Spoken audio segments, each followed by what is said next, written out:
The good thing about using data lights is you focus them so well, and I could use 3 data lights in one interview. I can use 3 or 4 data lights just to paint in the background, just to give it a style and a mood. So it's very good, very controllable. Like I said, I can talk about my experience with the old range, and I'm overwhelmed. I think they're really, really good.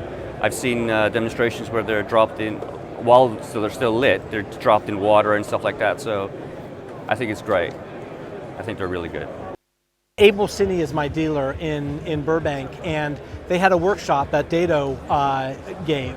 And I just signed up for it because I was curious I had heard the Dado name, I was curious about it, I had no interest in buying it, but the demonstration was so damn impressive. He knocked the light into a tank of water, and you could focus them. You had these teeny little scrims. Everything was small and lightweight and very easy for one person to deal with. And it all fit in this nice rolling suitcase and came with everything. And I had a Gobo projector in there as well. And I had never seen anything like that had so many solutions in one small kit that one guy could carry around pretty easily. And so I bit the bullet. I made the purchase and felt nervous about it, but I've used those lights every day I've ever worked, and they've never failed me. Again, this is the DLH4. See how bright that is? It's an incredibly powerful little lamp. People say, can I key with that? Do you want to sit under that for 2 hours? Exactly. It's not comfy, but it's a powerful little lamp. What I'm going to show you is something called a DP1.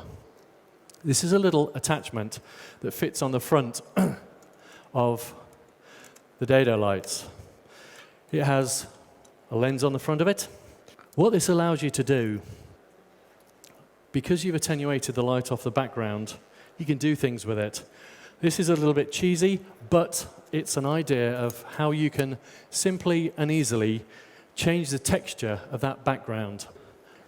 You can put colors, whatever you like, into it, but it's giving you the flexibility to manipulate your background in terms of what it looks like, in terms of its texture. If you've got a flat, boring background, please, please, please don't get the cheese plant and drag it in. You see it all the time. It's just to get rid of that boring, flat background. There's 1,000,001 Gobos that be made. The company called Rosco make them. They're brilliant. This is one of the standard kind of leaf breakups. But what I wanted to show you is, at the moment, where does that background appear to be in terms of the subject? This is really important in terms of, again, the psychology of showing people an image and getting the image to actually tell a story. At the moment, that background is slap behind the person's head. But what you can do with this is watch very carefully as I throw this out of focus. Look what your head does and tells you about the image when the background goes soft.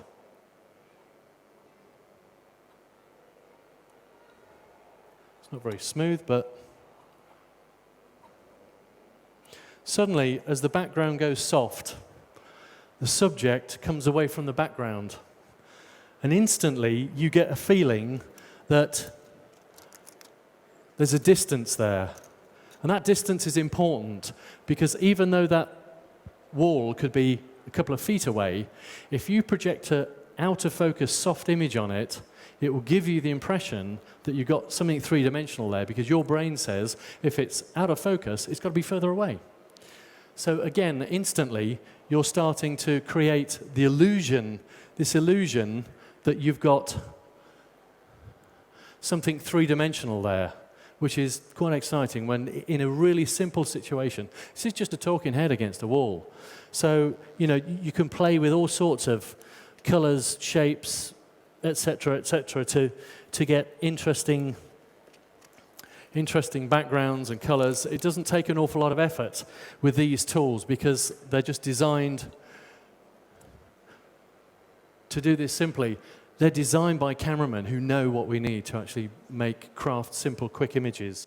I would never give up my dados because I can have 4 small little lights and carry them around with me, and that gives me so many options for accents, you know, in a scene to create a sense of highlight, shadow, and that makes things interesting. And I'm a one-man band, you know, the fact that I can do that carrying my light kit, you know, around right behind me with one hand is a great credit to Dado Lights. I wouldn't ever go on a shoot without my DDOs. They are my favorite light, and they just work wonderfully. Production value is way up there, and it's a great light.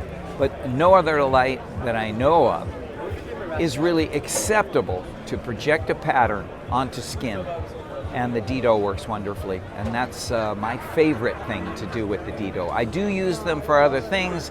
If you've got a bottle or something in the background and you want to put a special on it and light just that up, you can zoom in on that with your DDO and do just what you want to do.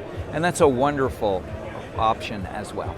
And also what's really good about the Dado, or interesting rather, is that it's used right from the sort of smallest production right up to the largest sort of productions. You know, you'll find Dado kit on set most of the time, and I think that's tribute to the design and what the light's able to do.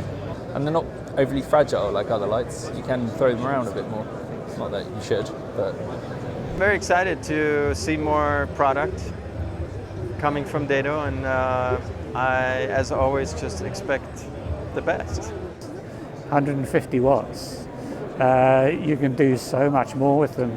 And even on a bigger job, like you've got a speaker at a conference or something, you can mount the light from quite some distance away. Yes. And light him, door it down so that the light's just on him from a distance. And it's got the power to do it. The Dado lights, yeah, have always been good. I've got 3 24 volt 4-head kits, and I've got Fellini 1x1 panels, and yeah, that's about it I think on the Dado at the moment. But switch them on, they work. Always good. Yeah. Even though Dado light's not the only light in my kit, it's the essential lights that I keep in my kit. It's the ones I want to bring onto set, and it's the one I always pull out first on set. From the 150s, giving a great little eye light to kicker, to those Fellinis, it as a great soft source. But I wouldn't be on a set without my DDOs. What I do want to show you is 1 or 2 other really interesting tools made again by Rosco. They're prismatic gobos, which are prismatic glass stuck in bits of silicon, which fit in these projectors and throw, that's it, in focus.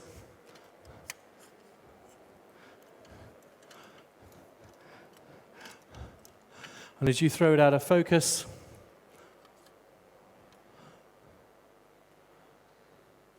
you're getting some quite interesting textures and things in the background that you can actually break it up, make it interesting. There's 1,000,001 different colors, blues, greens, kaleidoscope effects.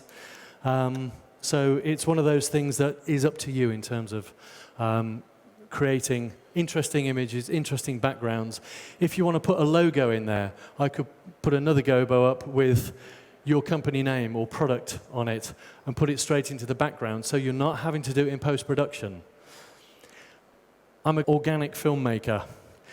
Whatever you get right here in front of the lens saves you an awful lot of time in post-production. You want to spend your time in post-production effectively and positively, not correcting rubbish. Garbage in, garbage out. You make this right and make it look good, and when you finish in post-production, it's going to look polished and glossy.